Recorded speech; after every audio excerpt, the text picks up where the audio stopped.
잘 지내셨습니까? 이제 여름이 아직 덥지만 또 가고 있고 이제 새로운 학기가 시작되고 또 하나님께서 새로운 계절을 주시는 것을 찬양을 드립니다.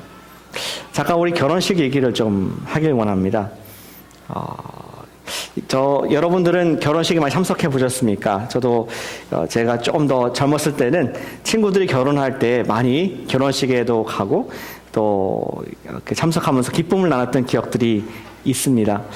그 중에서 기억이 남는 결혼식이 있습니다. 그것은 뭐 제 결혼식은 아니었고 제가 처음으로 주례했던 그런 결혼식의 모습이 생각이 납니다. 결혼을 준비하기 위해서는 많은 시간이 필요합니다. 조금 이따 보여주시면 좋은데. 많은 시간이 필요한데, 이 부부 같은 건 6개월 준비를 했습니다. 그냥 보여주세요. 다 봤는데요. 6개월 동안 준비를 했는데, 이 형제분은, 예수님을 안 믿는 분이었어요. 그래서 자매님의 조건이 형제가 예수님 믿어야지 결혼할 수 있다. 이렇게 나오니까 저와 함께 구원 영접을 했는데, 진짜로 믿은 것인가 아니면 결혼하고 싶어서 했는가 알 수가 없었습니다. 그러나 지금까지 잘 교회를 다니고 예수를 믿고 있는 거 봐서 진심으로 영접했구나 감사한 생각을 갖고 있습니다. 어쨌든 6주 동안에 우리 부부 학교 우리 교육을 같이 했습니다. 그리고 나서 식순과 또 서로 결혼 사역을 적게 하고 그 다음에 바로 결혼식 전날 됐을 때 리허설을 했습니다. 한쪽에는 이제 우리 bridesmaid가 있고 groomsman이 있으며 또 ringboy, flower girl 다 준비해가지고 그대로 밤에 늦게까지 준비했던 웨딩 플래너와 함께 준비했던 기억이 있습니다. 그리고 드디어 시기 시작했을 때 너무나 떨렸었습니다. 제가 떨렸었습니다.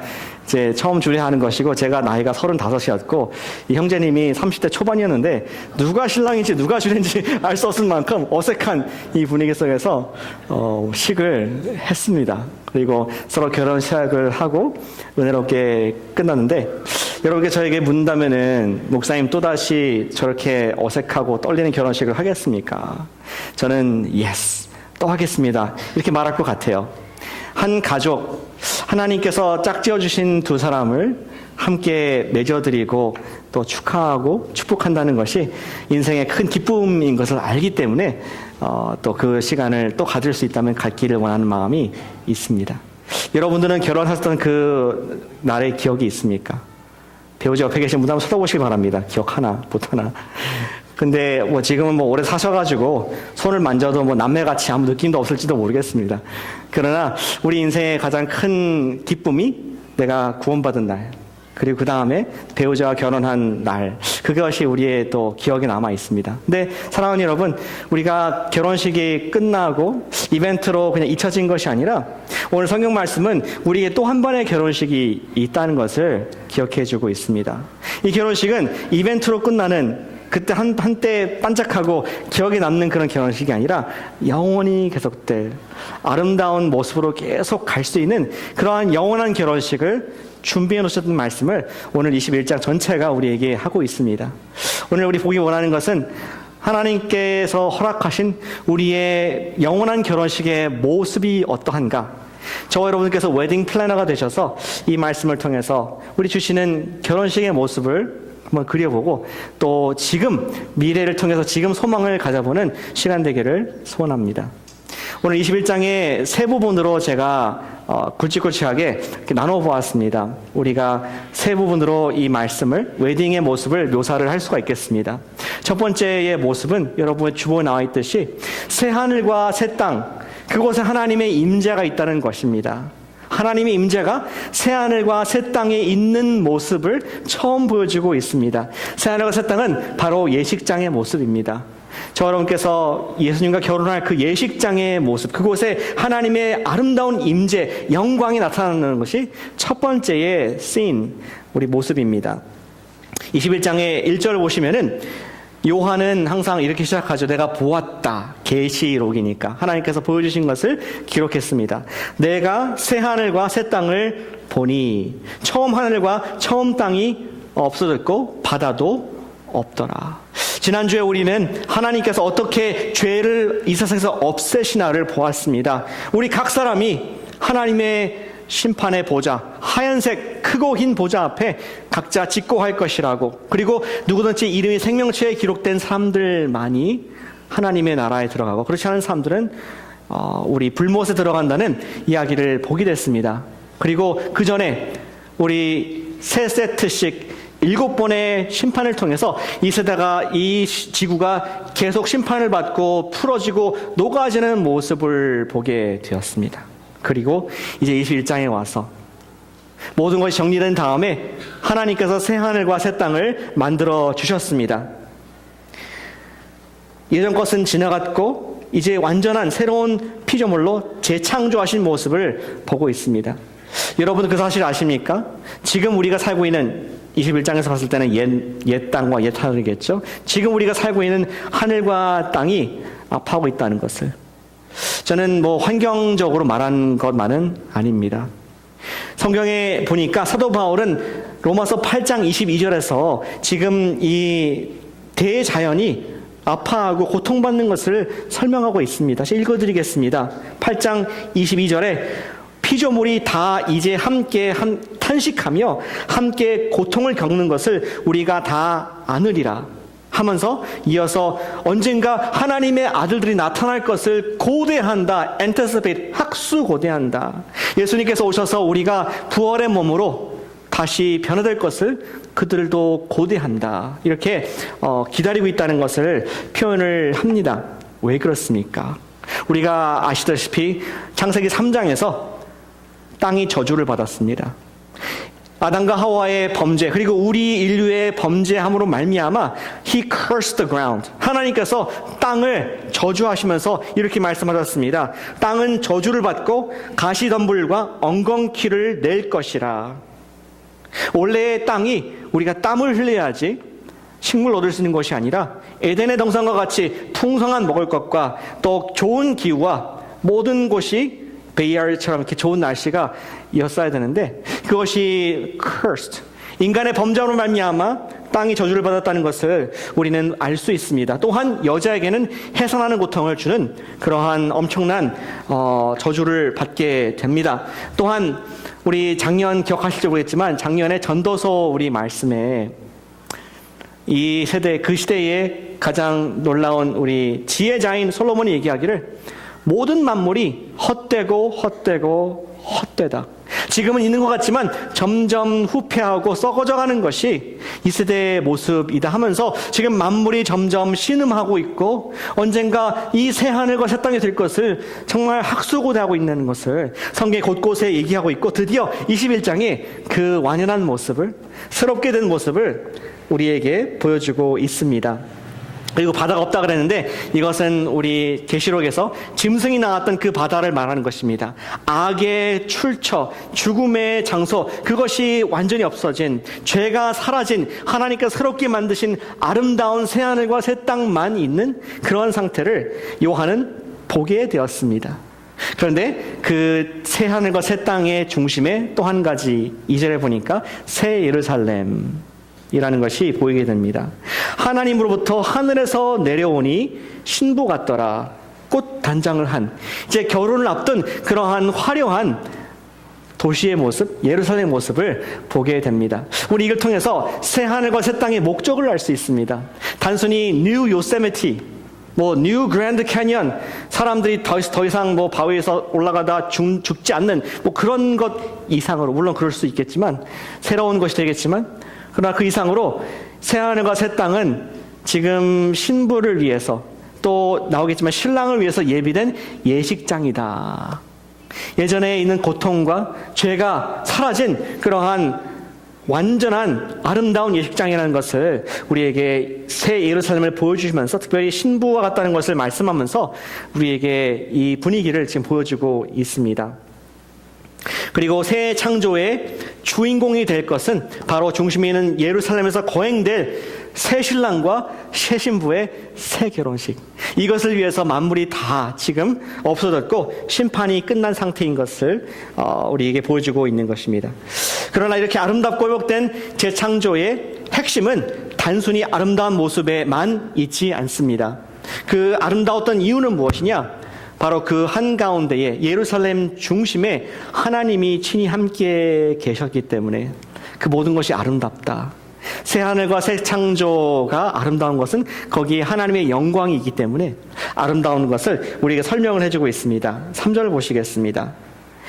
보라, 하나님의 장막이 사람들과 함께 있음에, 하나님이 함께 텐트를 치고 지금 백성들과 함께 하신다. 또 이어서 하나님 그들과 함께 계시리니 그들은 하나님 백성이 되고 하나님은 친히 그들과 함께 계셔서 함께 강조가 보이셨습니까? 3번이나 강조하면서 하나님께서 함께 하시는 곳이 새 예루살렘. 어쩌면은 하나님께서 친히 주례를 하시는 그분의 임재가 있기 때문에 로열한, 디바인한, 신적인 그런 결혼식의 장소로 바뀌게 됐다는 것을 그렇게 설명을 해주고 있습니다. 이 하나님이 함께 하신다. 그것은 하나님의 영광이라는 단어로 표현할 수가 있겠습니다. 질문 드리기 원합니다. 여러분께 제가 하나님의 영광이 무엇이냐 이렇게 질문하면 뭐라고 대답하시겠습니까? 사전을 찾아서 또는 내가 현상적으로 우리가 정의할 수 있는 것들이 있지만 하나님의 영광은 참 정의하기가 어려운 것 같습니다. 꽃 하면은 나오지 않습니까? 씨에서 나와서 열매를 맺기 위해서 피어나는 그것. 이렇게 꽃 할 수 있는데, 근데 영광 하면은 뭔지는 짐작을 하는데 딱 핀포인트에서 말하기가 힘든 그러한 좀 어려운 단어인 것을 우리 신학자들도 얘기를 합니다. 그러나 저와 여러분들은 하나님의 임재, 함께하심, 하나님의 영광을 본 적이 있습니다. 한마디로 하나님의 영광은 무엇이 할 수 있냐면은 하나님의 무한하신 아름다우심이라고 말할 수 있습니다. 한번 같이 해볼까요? 하나님의 무한한 아름다우심, 하나님의 영광입니다. 여러분들은 자연을 통해서 우와 이렇게 멋진 계곡과 산과 바다를 보면서 하나님의 아름다우심을 살짝 맛보게 되었습니다. 하나님의 영광이 그 속에 있습니다. 또한 여러분들 우리 다 엄마가 있으시죠? 엄마들의 나를 위한 희생하는 아름다움 속에서 하나님의 모습이 어떨 것인지 맛을 보았습니다. 또 우리가 자녀를 생산한 분들은, 부모들은 내 자녀를 품에 안고 함께 자기도 하고 키우고 하면서 이 아름다운 생명체를 보면서 우리는 하나님의 생명의 아름다움을 또 즐길 수가 있습니다. 결혼하신 분들은 부부의 삶의 아름다움을 통해서, 이 속에 사랑의 아름다움을 통해서 하나님의 아름다움이 어떠한가 맛을 본 적이 있었습니다. 그리고 우리 모두에게는, 예수님 믿는 분들이라면은 예수님의 십자가의 그 구원의 사건의 감격을 통해서 하나님의 자기를 내어주기까지 사랑한 그 사랑의 크심과 영광이 무엇인가, 우리는 하나님의 영광을 맛본 적이 있습니다.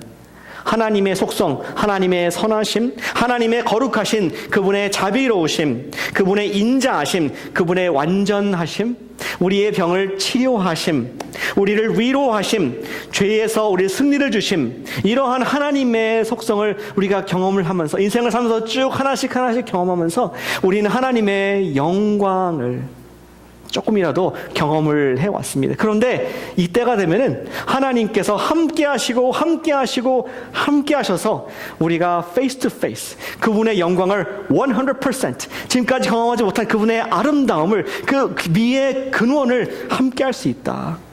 그것이 우주적인 결혼식장의 세팅이 있는 것을 말씀해주고 있습니다. 하나님께서 우리에게 선지자를 통해서 그분의 모습을 보여주셨습니다. 하나님께서는 예수님을 통해서 육신의 모습을 보게 하셨습니다.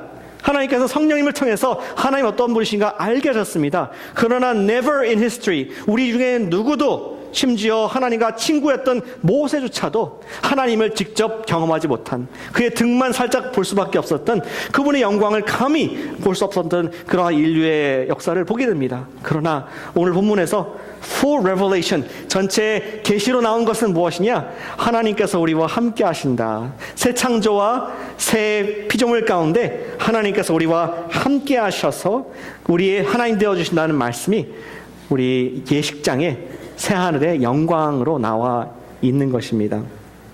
그리고 그 결과 어떤 현상이 있습니까? 4, 5절에 보시면은 하나님께서 눈에서 모든 눈물을 닦아주실 것이다. 그리고 더 이상 우리를 고통스럽게 하는 병과 또 우리를 낙담시켰던, 정말 힘들게 했던 가족의 죽음, 이런 것들을 다 wipe away, 하나님께서 영광스러운 하나님이 계시기 때문에 다시는 잊지 않을 것이다 하면서 하나님의 예식장에는 어떠한 한 사람도 슬픈 사람이 없는, 조금도 고민이 없고 조금도 죄로 인해서 고통받는 사람이 없는 그러한 완전한 곳인 것을 우리에게 말씀을 합니다. 그리고 선포하십니다. 5절에 말하기를 보호자에 앉으신 이가 이르시되 보라 내가 만물을 새롭게 하노라.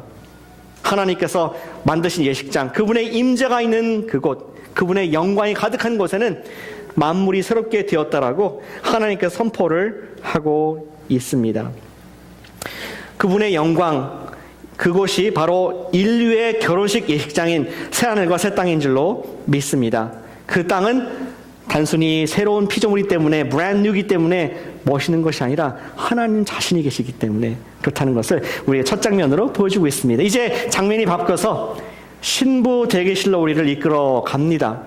우리 천사가 나오는데 우리 읽었던 말씀 9절에 보면은 천사가 나옵니다. 7 대접을 가지고 마지막 7 재앙을 담은 7 천사 중 하나가 나와서 내게 말했다. 일부러 이런 표현했습니다. 전에는 이 천사가 무서웠습니다. 7 대접을, 마지막 재앙이죠. 그 진노의 재앙을 부었던 천사, 그는 심판자가 아니라 이제는 하나님의 메신저, 그리고 어찌 보면은 웨딩 플래너로서, 그리고 들러리로서, 이 결혼식을 도와주는 서번트로서 요한을 끌고 얘기하기를 보라, 오라, 내가 신부 곧 어린 양의 아내를 내게 보이리라 하면서 대기실로 데리고 갑니다. 새 신부에게 하나님의 영광이 나타나는 모습을 보여주기 위해서 이끌고 가는 것을 보게 됩니다. 우리는 여기서 신부의, 지금 이 모든 결혼식의 주인공인, 신랑과 신부가 주인공이겠죠. 그 중에서 주인공인 신부의 모습을, 그가 누구인가를 우리는 엿볼 수 있게 됩니다. 이 신부가 누구인지 전체 우리 다 읽어봐야겠지만, 그런데 제가 몇 가지만 하이라이트 해드리겠습니다. 이 신부에서 기록하기를 10절에 보니까 그는 거룩한 성 예루살렘이라고 말씀을 하고 있습니다. 예루살렘은 단순히 도시를 말하는 것이 아닙니다. 하나님의 선택된 백성들이 이루고 있는, 그러한 구성하고 있는 곳을 말하는 것입니다. 그들은 하늘로부터 내려온 천국 백성이었기에 하늘에서부터 내려왔다고 말씀하고 있습니다. 그리고 제가 하나의 시크릿을 말씀드리자면은 그 백성들의 구성은 유대인도 있고 또 이방인도 있었습니다. 어떻게 알 수 있습니까? 12절에 보시길 바랍니다. 거기 보면은 그 성에 게이트, 문들이 있는데 12개의 문이 있다. 각 문의 이름을 보니까 놀랍게도 구약의 이스라엘 지파들의 이름이 있는 것입니다. 아브라함의 믿음을 이어받은 참된 이스라엘, 메시아를 기다렸던, 하나님 약속된 그 사람을 기다렸던 그 족속이 이스라엘, 참 이스라엘, 바울이 얘기하는 그 참된 이스라엘이 이 도시의 일원인 것을 보게 됩니다. 그리고 14절에 보시면은 또 이렇게 되어 있습니다. 또 누가 구성원입니까? 그 성곽의 성의 성곽, 이번에는 문이 아니라 성곽에는 12 기초석이 있고 그 위에는 어린 양의 12사도의 12 이름이 있더라. 구약에 있는 유대인들의 이름들이 있을 뿐만 아니라 여기에 예수님이 모퉁이 돌이 되시고 그 위에 기초를 쌓은 그런 12 제자들의 이름, 그리고 그 위에 쌓여진 교회, 저와 여러분들의 우리 돌이 쌓여서 성의 문을, 성의 벽을, 성곽을 이루고 있다는 말씀을 그림으로 표현해 주고 있는 것입니다. 이 거룩한 성 예루살렘에는 거룩한 하나님의 택한 백성들이 그 주인을 이루고 또 구성을 이루는 것을 우리는 보게 됩니다. 그리고 그 한가운데 이것이 하나님의 성이 되게 하는 것은 하나님의 영광이 있었다라고 구체적으로 얘기하고 있습니다. 아까는 우리 하나님 임재라고 표현했지만 11절에 보니까 11절에 하나님의 영광이 있어 거기에 귀한 보석 같고 벽옥과 수정같이 맑더라, 이렇게 얘기되어 있습니다. 여기에 우리 한국말로 벽옥과 수정 이렇게 되어 있는데 그냥 쉽게 생각할 때 크리스탈입니다. 유리입니다. 트랜스페런트한, 번쩍번쩍거리는, 속이 비치는 그러한 비싼 보석을 말씀하고 있습니다. 남가주에 가면은 크리스토 카티드로가 있죠. 로버트 슐러 목사님이 세웠던 그 교회가 있습니다. 아마 이 모습에서 교회를 본따지 않았을까 생각합니다. 언젠가 하나님의 성, 그것은 수종과 같은, 벽과 같은 투명한 그러한 성인 것인데 교회를 그러한 모습으로 형상화하지 않았을까 생각이 들었습니다. 어찌되었든 이 예루살렘 성, 그것은 신부의 모습, 그 신부는 바로 구약에 있는 하나님을 따랐던 예수님을 메시아를 기다렸던 구약의 백성들과 더불어 예수님 모퉁이돌 되시고 코너스톤 되시고 또 그 위에 믿음의 기초를 쌓은 예수님의 교회들이 그의 벽을 이루는 그러한 모습을, 우리에게 신부의 모습을 보여주고 있습니다. 그리고 다 읽진 않겠지만 여기에 뭐 여러 가지 보석이 이름이 쭉 나옵니다. 근데 이 보석은 예수님의 신부의 아름다움, 하나님께서 친히 그들을 칭찬하시고 격려하시고 치장해 주시는 그런 모습으로 우리가 정말 그 당시에 요한이 알고 있었던 모든 보석을 동원해서 다 기록을 하고 있습니다. 그리고 이 성의 크기도 크기에 대해서 언급이 되어 있는데 완벽한 크기였습니다. 우리 15절에 보시면은 거기에 금잣대를 가지고 금의 갈대를 가지고 한 사람이 재었다는 얘기가 나옵니다. 16절에 보니까 이 너비와 높이와 또 이 길이가 다 똑같은 정사각형 그리고 정육각형의 모양으로 큐브의 모양으로 되어 있는 도시를 그리고 있습니다. 근데 그 크기를 기록하고 있거든요. 그 크기가 다 중요한 건 아니지만 여러분 나중에 계시록 이 부분 읽으실 때 단순히 뭐 하늘에 있는 구름의 도시인가 보다 그게 아니라 구체적으로 좀 픽처를 가지시라고 말씀을 드립니다. 거기 보니까 크기가 12,000 스타디움이라고 말하고 있습니다. 이것을 스타디아라고 말하고 있습니다. 12,000 스타디아. 환산하면은 1,400마일 정도 됩니다. 한쪽 변이 1,400마일, 꽤 큰 긴 거죠. 그렇게 길이와 또 이 너비와 높이가 그렇게 큰 그런 도시의 모습을 보여주고 있고요. 성곽의 그 벽의 높이는 144 규빗으로 65m 정도 되는 그런 높이로 쭉 둘러싸여 있는 것을 말씀을 하고 있습니다. 중요한 것은 이것이 정말 문자적인 그러한 지금 쓰는 단위와 우리가 연관할 수 있는 것인지 상징인지는 모르지만 아까 우리가 12,000 스타디아 144 큐빗 했던 것은 12의 배수인 것을 지금 요한은 강조를 하고 있습니다. 12는 하나님의 완전수입니다. 중요한 것은 그곳에 사는 백성들은, 그곳에 있는 성도들은 퍼펙트한 라이프, 하나님께서 주신 그곳은 퍼펙트한 라이프가 가능한 그러한 완전한 곳이라는 것을 강조하기 위해서 숫자를 쓰지 않았을까 생각이 됩니다.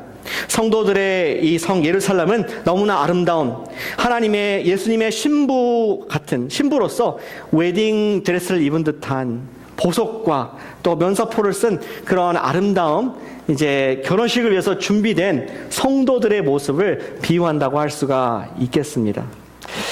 저도 젊은 시절에 결혼식을 많이 다녔다고 말씀을 드렸습니다.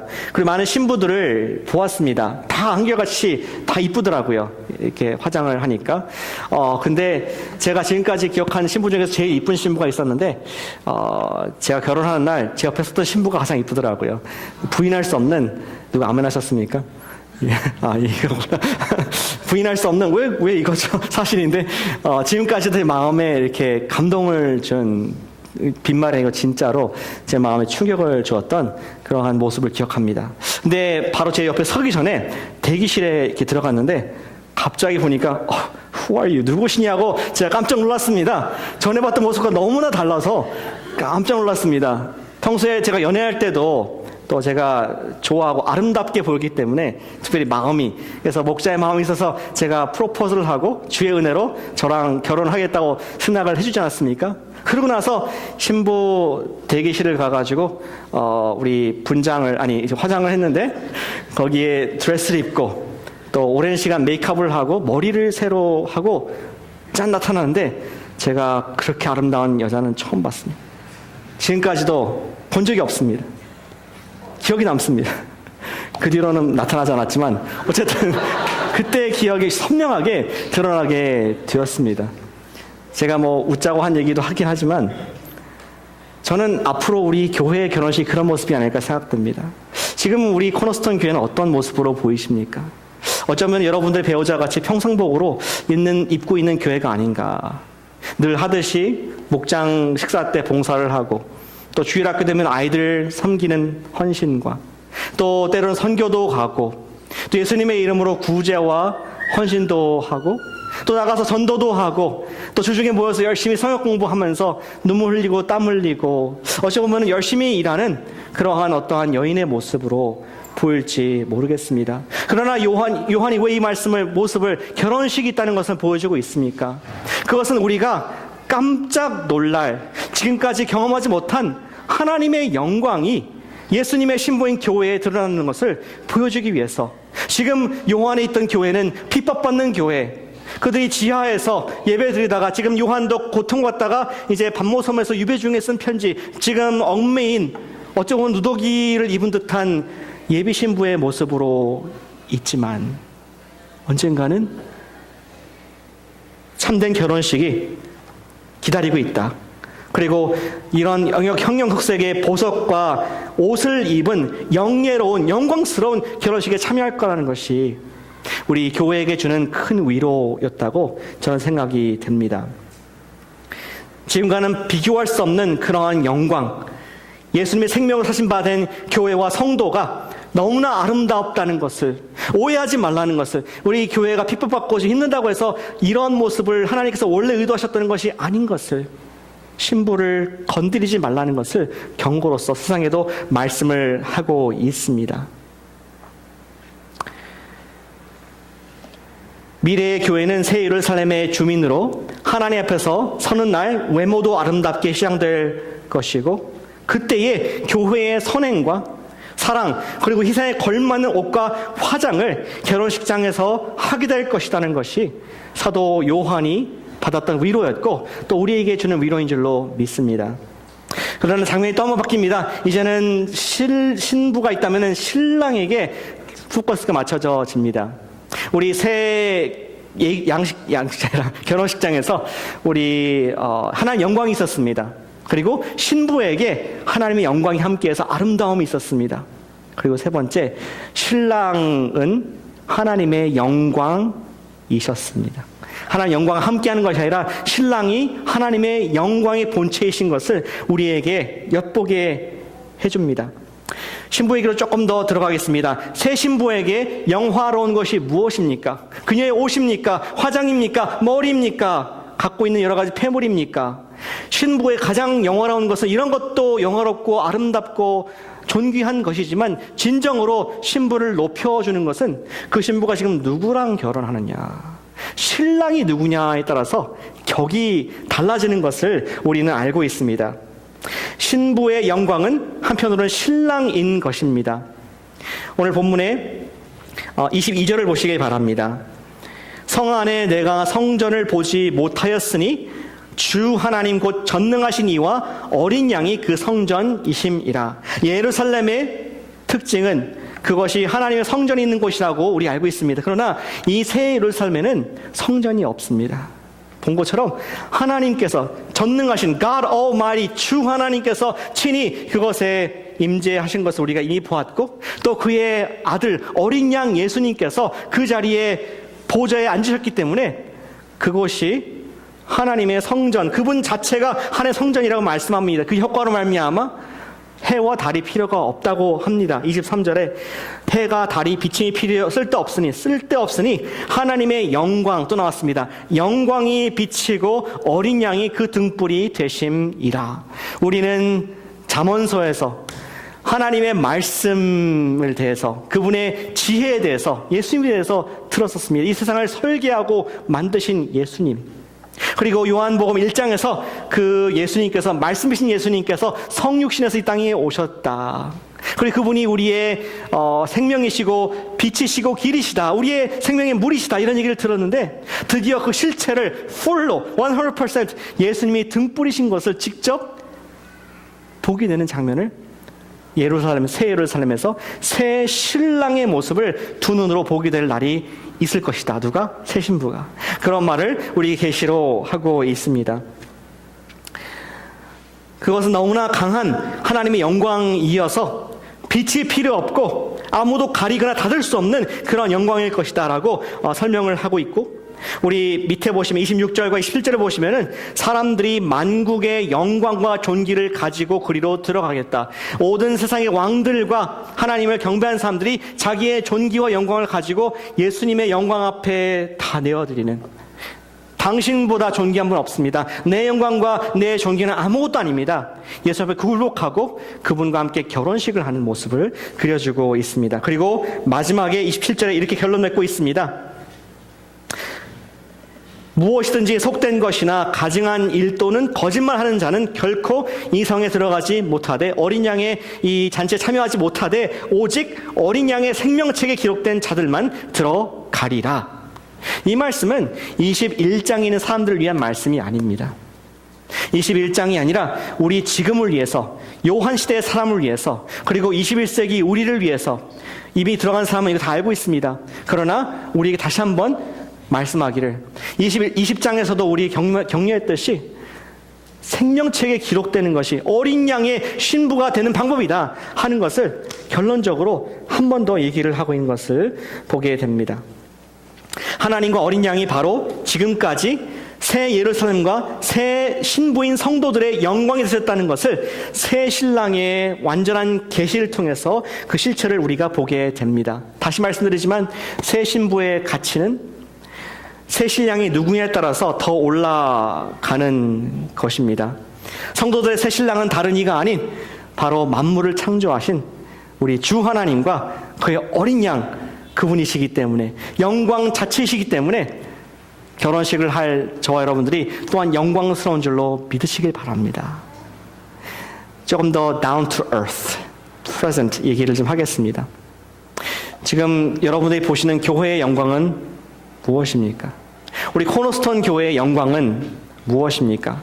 이러한 정말 하나님께서 함께 하시고 또 이렇게 벽옥과 또 황옥과 여러 가지 녹버섯과 보석과 청옥과 이런 것들이 가득한 아름다운 영화로운 천사도 흠모할 만한 교회의 모습입니까? 그렇지 않습니다. 오히려 교회는 하나님의 교회, 예수님의 예비 신부인 교회는 괴롭힘을 당하고 있습니다. 어쩌면은 누더기 옷을 입고 있는지도 모르겠습니다.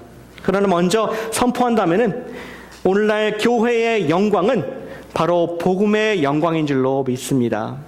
복음의 영광. 다 설명을 드리죠. 우리가 미래의 교회와 지금의 교회 공통점이 있는데, 변하지 않는 것이 있는데, 누구든지 예수님을 가까이 하는 그분과 결혼한 사람은 예수님의 영광을 우리가 얻게 된다는 그 한 가지입니다. 예수님이 누구입니까? 그분은 생명이십니다. 어린 양이십니다. 그분은 복음의 본체이십니다. 누구든지 예수님 가까이 있는 사람은 복음을 드러낼 수밖에 없습니다. 교회의 영광은 복음을 드러나는 그 사명의 교회의 영광인 줄로 믿는다는 것입니다.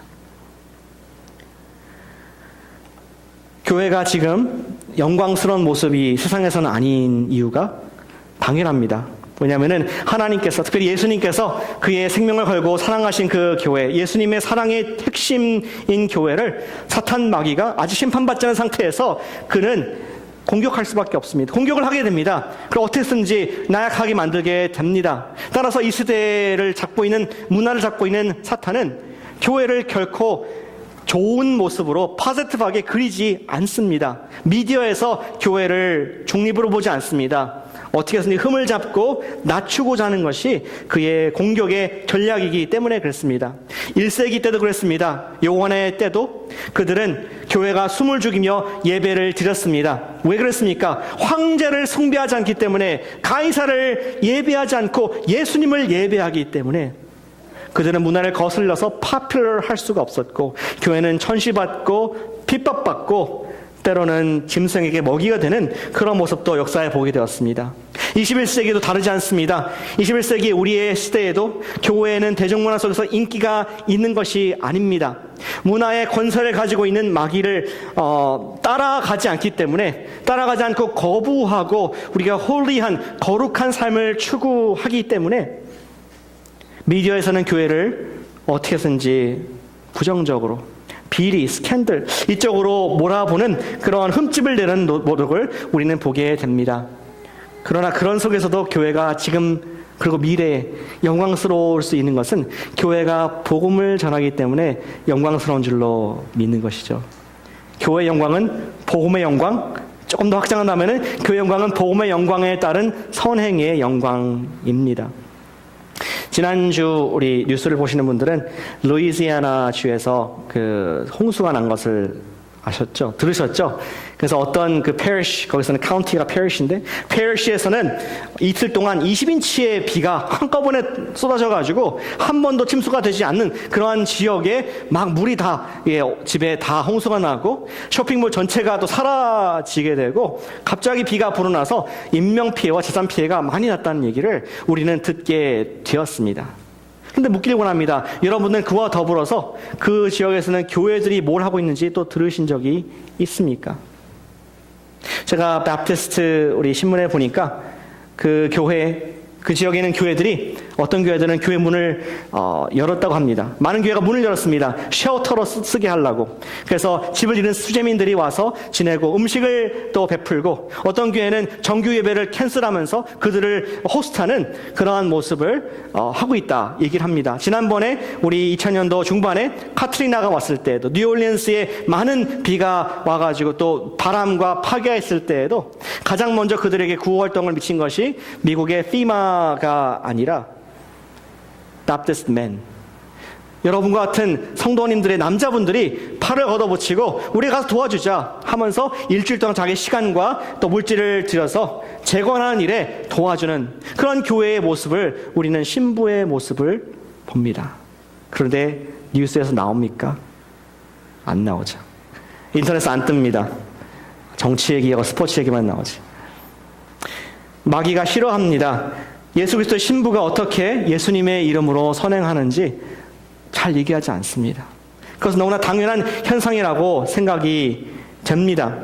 그러나 선행을 넘어서 더 깊은 복음의 우리 교회의 영광은 복음이라는 것입니다. 오늘 보는 마지막 얘기한 것처럼 생명책에 기록된 자들만의 이 혼의 장소가 또 있다 했는데 교회만이 선행을 넘어서서 복음을 증거할 수 있는 곳이 되기 때문에 교회의 영광은 가장 그것이 교회가 신부가 영광스럽게 될 수 있는 것은 바로 복음을 전할 때 영광스러워질 줄로 믿으시기를 바랍니다. 예수님의 결혼식에 갔을 때 가장 칭찬받을 것이 얼마나 생명책에 기록될 수 있도록 복음을 전했느냐 그것을 보신다는 것입니다.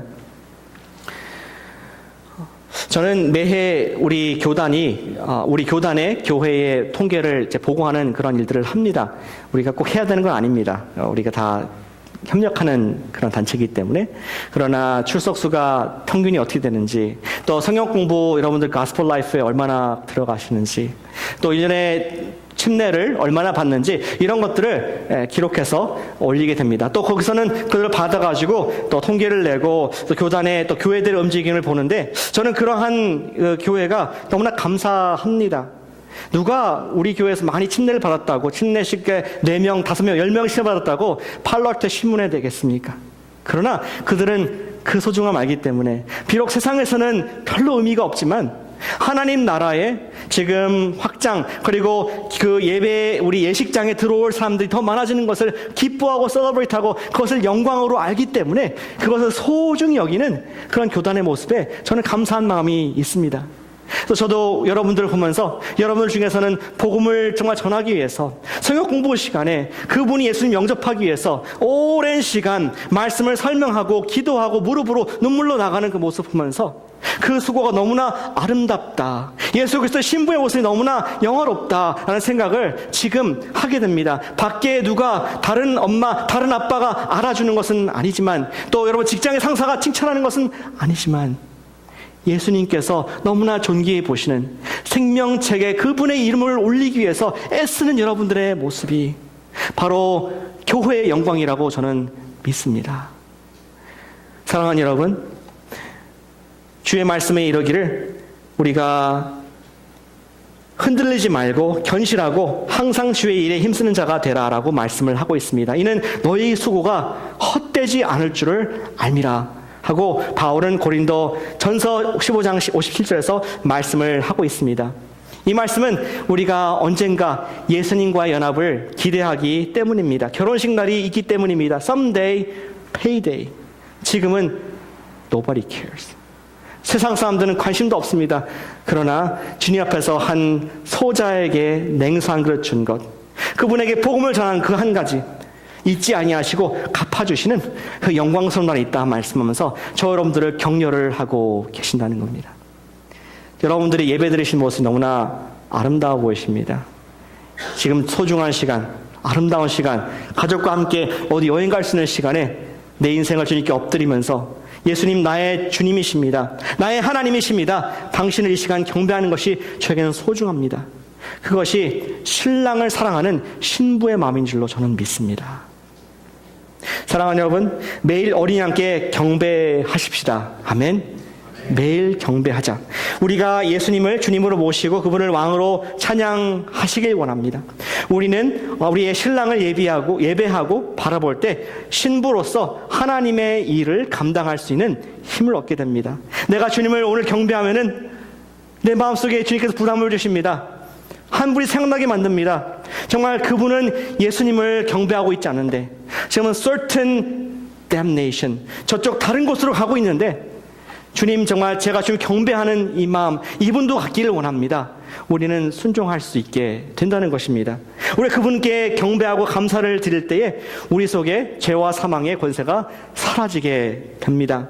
예수님께서 우리 삶에서 영광 받으실 때 우리 또한 예수님의 신부로서 이 땅에서 그리고 저곳에서 영광 받게 되는 그 날을 바라보면서 매일매일 달려가는 저 여러분 되기를 축복합니다. 기도하시겠습니다.